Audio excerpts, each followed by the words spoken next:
Hi everyone, it's Nella here. I hope all is well. I'd like to share with you another junk journal that I completed, and I call this Everyday Junk Journal. It has 3 signatures. You can decorate and add more embellishments as you go, and there's still room to grow the journal. The size is 9 1/4 by 6 inches, and then the spine is 1 inch. I made this beautiful charm, and I used vintage buttons and beads and added a chain where you can add more charms. And then for the closure, I made a ribbon out of the avocado green fabric, and then the cover is decorated with a collage image of a bird. And so let's take a look inside the book.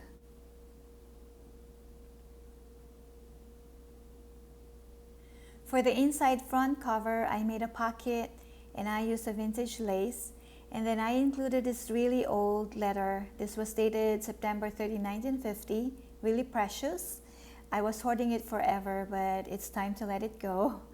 And so the owner of this journal will have to keep this letter.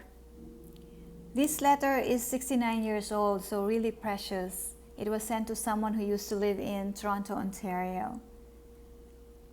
For the first page, I used the page from a very old book, and I made a pocket to hold these loose pages where you can journal on.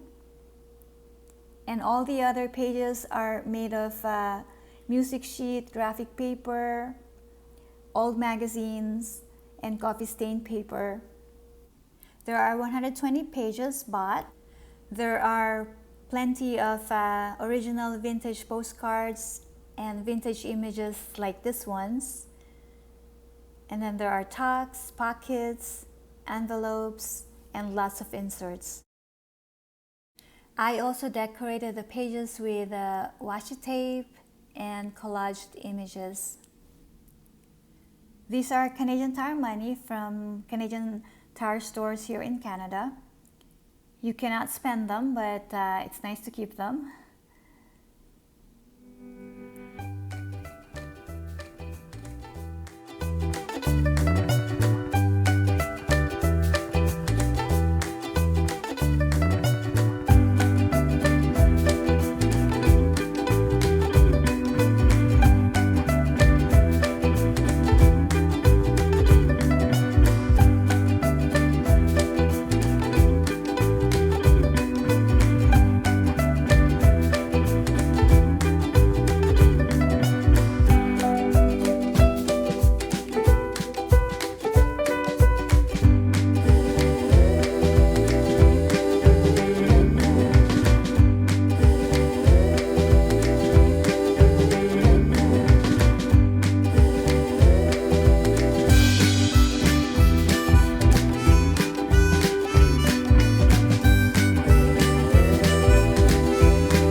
Okay, so we are down to the last few pages, and this is the last pocket.